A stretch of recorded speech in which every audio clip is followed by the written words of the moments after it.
नमस्ते दोस्तों।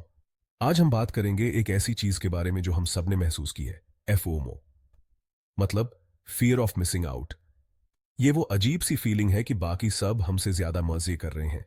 आप इंस्टाग्राम स्क्रॉल कर रहे हैं और देखते हैं आपके दोस्त किसी फेस्टिवल में हैं और आप फंसे हुए हैं घर पर, नेबर्स के पुराने एपिसोड देख रहे हैं। अचानक से आपका शांत इवनिंग उतना अपीलिंग नहीं लगता। फोमो कोई नई चीज नहीं है, लेकिन सोशल मीडिया ने इसे एक अलग ही लेवल पर पहुंचा दिया है।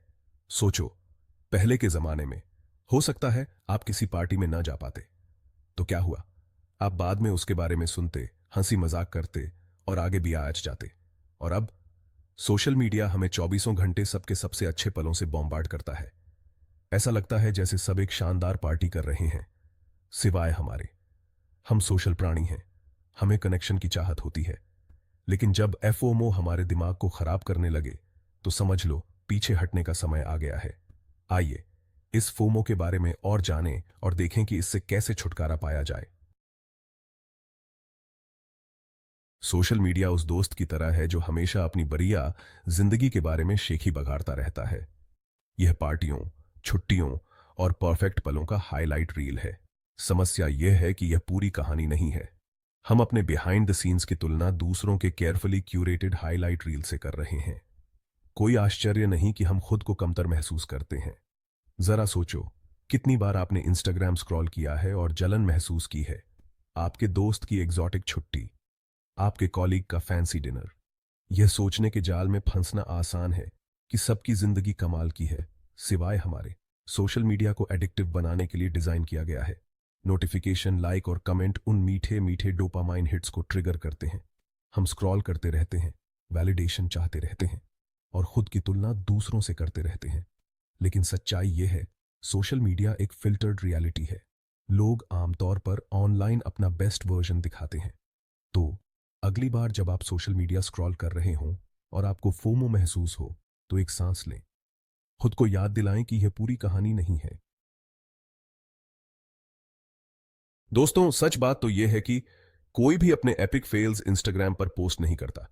आपको उनका जला हुआ खाना, उनका मेसी ब्रेकअप या उनका बोरिंग ट्यूसडे नाइट घर पर नहीं दिखेगा।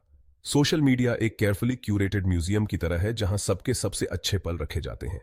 जरा सोचो, इंस्टाग्राम पर आपके दोस्त का बाली ट्रिप पैराडाइज जैसा दिखता है।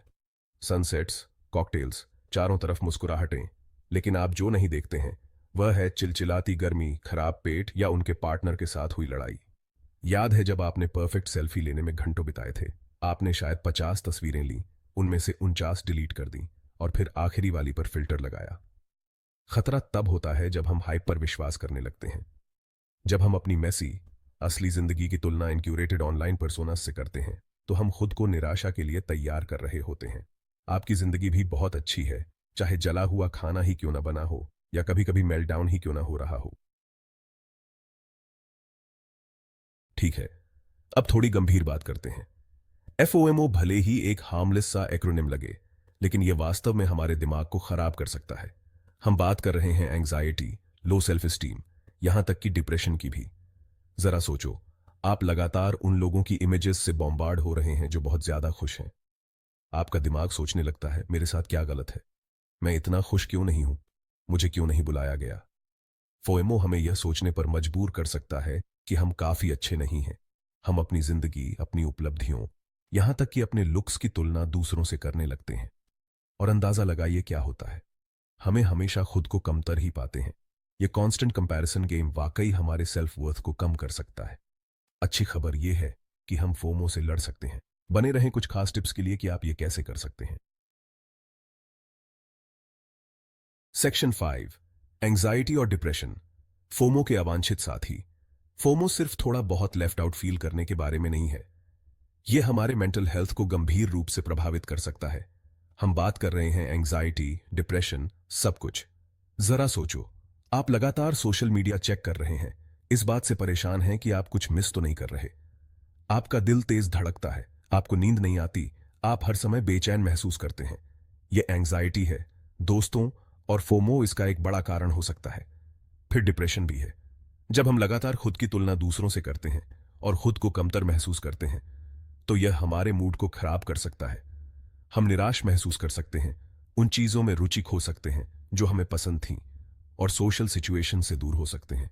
बात यह है कि फोमो इनसिक्योरिटी पर पनपता है।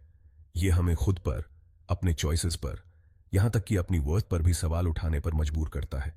लेकिन सच्चाई यह है, आप काफी हैं, आप वर्दी हैं। तो आइए कुछ तरीके तलाशें जिससे हम एंजाइटी और डिप्रेशन पैदा करने वाले इस मॉन्स्टर को खत्म कर सकें। क्या ठीक रहेगा? Section 6, real world FOMO. Social gathering से लेकर करियर चॉइसेस तक फोमो सिर्फ एक ऑनलाइन चीज नहीं है दोस्तों। यह असल जिंदगी की हर सिचुएशन में अपना बदसूरत सिर उठाता है। पार्टियों से लेकर करियर मूव्स तक फोमो हमें हर चीज पर सवाल उठाने पर मजबूर कर सकता है। याद है जब आप अपने दोस्त की पार्टी में नहीं गए थे क्योंकि आप बहुत थके हुए थे। फिर आपने इंस्टाग्राम पर सारी फोटोज देखी और आपको लगा कि आपसे बहुत बड़ी गलती हो गई। हाँ, क्लासिक फोमो। या फिर वह समय जब आपको एक बढ़िया नई नौकरी का ऑफर मिला था, लेकिन आपने उसे ठुकरा दिया क्योंकि आप अननोन से डरते थे। फिर आपको पता चला कि आपके दोस्त को उनकी ड्रीम जॉब मिल गई और आप सोचने लगे कि क्या आपने गलत फैसला लिया। फोमो ने फिर वार किया। बात यह है कि फोमो हमें खुद पर डाउट करने पर मजबूर कर सकता है। हम सोचने लगते हैं कि क्या दूसरी तरफ घास ज्यादा हरी है।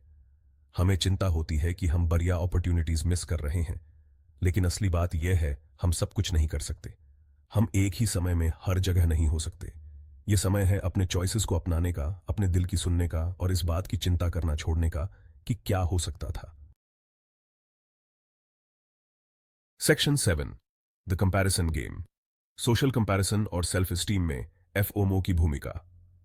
चलिए अब बात करते हैं उस चीज के बारे में जिसके बारे में कोई बात नहीं करना चाहता, कंपैरिजन। एफओमो मूल रूप से स्टेरॉइड्स वाला कंपैरिजन है। यह उस अनोइंग दोस्त की तरह है जिसे हमेशा आपकी कहानी से एक कदम आगे रहना होता है। ओह, तुम बाली गए थे? अच्छा, मैं तो फीजी गया था और वो कमाल का था। सोशल मीडिया खुद की तुलना दूसरों से करना इतना आसान बना देता है। हमें उनकी परफेक्ट छुट्टियां, उनके लविंग रिलेशनशिप्स, उनके सक्सेसफुल करियर्स दिखाई देते हैं और हम खुद को कमतर महसूस करने लगते हैं। समस्या यह है कि कंपैरिजन एक फिसलन भरी ढलान है। हमेशा कोई ना कोई ऐसा होगा जो हमसे ज्यादा फिट, अमीर या ज्यादा पॉपुलर होगा। और जब हम अपनी सेल्फ वर्थ को इन एक्सटर्नल फैक्टर्स पर आधारित करते हैं तो हम खुद को असफलता के लिए तैयार कर रहे होते हैं। तो अगली बार जब आप खुद को कंपैरिजन गेम खेलते हुए पाएं तो तुरंत रुक जाएं। खुद को याद दिलाएं कि आप काफी हैं। अपने गोल्स, अपनी प्रोग्रेस और सक्सेस की अपनी परिभाषा पर ध्यान दें। Strategies for managing the fear. ठीक है, अब बहुत हुआ निराशा और उदासी। अब समय आ गया है कि फोमो से लड़ें और अपनी जिंदगी को वापस पाएं। यहां कुछ स्ट्रैटेजीज हैं जो आपको उस डर को खत्म करने में मदद करेंगे। सबसे पहले, फोन नीचे रखो। अपने सोशल मीडिया के इस्तेमाल को कम करने से बहुत फर्क पड़ सकता है। कुछ बाउंड्रीज सेट करें, जैसे सोने से पहले या खाना खाते समय स्क्रॉल न करना। आपका दिमाग और आपकी नींद आपको धन्यवाद देगा। एक और टिप, जोमो को अपनाएं, यानी जॉय ऑफ मिसिंग आउट। यह असल जिंदगी नहीं है, आपकी जिंदगी भी बहुत अच्छी है। Section 9, mindfulness and gratitude. वर्तमान क्षण पर ध्यान केंद्रित करना। माइंडफुलनेस और ग्रैटिट्यूड ये मेंटल वेलबीइंग के डायनामिक डुओ हैं। और अंदाजा लगाइए क्या, ये फोमो के सबसे बड़े दुश्मन भी हैं। माइंडफुलनेस का मतलब है वर्तमान क्षण में जीना। यह अपनी सुबह की कॉफी का आनंद लेने, नेचर में वॉक का आनंद लेने या किसी दोस्त की बात ध्यान से सुनने के बारे में है। जब हम माइंडफुल होते हैं तो हम अतीत में नहीं उलझे रहते या भविष्य की चिंता नहीं करते। हम पूरी तरह से वर्तमान में लीन होते हैं। ग्रैटिट्यूड माइंडफुलनेस का सबसे अच्छा दोस्त है।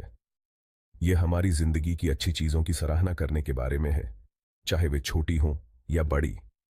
जब हम ग्रैटिट्यूड पर ध्यान केंद्रित करते हैं तो हमें अपनी जिंदगी में अबंडेंस दिखाई देने लगती है, बजाय इसके कि हमारे पास क्या कमी है। तो हम अपनी डेली लाइफ में माइंडफुलनेस और ग्रैटिट्यूड को कैसे शामिल कर सकते हैं? छोटी शुरुआत करें, हम पर विश्वास करें दोस्तों। माइंडफुलनेस और ग्रैटिट्यूड भले ही थोड़े अजीब लगे, लेकिन ये फोमो से लड़ने के लिए पावरफुल टूल्स हैं। Section 10, digital detox. डिस्कनेक्ट करके रिकनेक्ट करना। ठीक है, अब कुछ कड़वी बातें। कभी कभी एफओमो को मात देने का सबसे अच्छा तरीका है कोल्ड टर्की जाना। जी हां, हम बात कर रहे हैं डिजिटल डिटॉक्स की। फोन नीचे रखें, लैपटॉप से दूर हो जाएं और असल दुनिया से जुड़ें। हम जानते हैं यह डरावना लगता है, लेकिन हम पर विश्वास करें, डिजिटल डिटॉक्स अविश्वसनीय रूप से लिबरेटिंग हो सकता है। अचानक आपके पास इतना सारा एक्स्ट्रा टाइम और मेंटल स्पेस होगा। आप इसके साथ क्या करेंगे? यहां कुछ आइडियाज दिए गए हैं। नेचर से जुड़ें, अपनों के साथ समय बिताएं, अपने क्रिएटिव साइड को एक्सप्लोर करें, या कुछ ऐसा करें जो सिर्फ आपके लिए हो। डिजिटल डिटॉक्स का मतलब यह नहीं है कि आप एक हफ्ते के लिए साइलेंट रिट्रीट पर जाएं। छोटी शुरुआत करें। हो सकता है कि आप संडे को सोशल मीडिया फ्री या शाम को टेक फ्री रूटीन ट्राई करें। आपको खुद हैरानी होगी कि आप इस ब्रेक को कितना एंजॉय करते हैं। Section 11, conclusion. एक हाइपर कनेक्टेड वर्ल्ड में बैलेंस और वेलबींग को अपनाना। तो लीजिए दोस्तों, फोमो एक असल चीज है और यह वाकई में परेशान कर सकती है, लेकिन अच्छी खबर यह है कि हमें इसे अपनी जिंदगी पर राज करने की जरूरत नहीं है। जरूरी है बैलेंस बनाना। सोशल मीडिया दोस्तों और परिवार से जुड़ने, इन्फॉर्म्ड रहने और हंसी मजाक करने का एक शानदार तरीका हो सकता है, लेकिन इसे समझदारी से यूज करना और इसे अपनी जिंदगी को बर्बाद न करने देना महत्वपूर्ण है। रियल लाइफ कनेक्शंस को प्राथमिकता देना याद रखें। अपनों के साथ समय बिताएं, अपने पैशंस को पूरा करें और कभी कभी डिजिटल वर्ल्ड से डिस्कनेक्ट करने से न डरें। और सबसे जरूरी, खुद के प्रति दयालु बने। अपनी जिंदगी की तुलना उन क्यूरेटेड हाईलाइट रील्स से न करें जो आप ऑनलाइन देखते हैं। आप जैसे हैं वैसे ही काफी हैं। तो आगे बढ़ें और अपनी बेस्ट लाइफ जिएं। फोमो फ्री, हम आपके साथ हैं।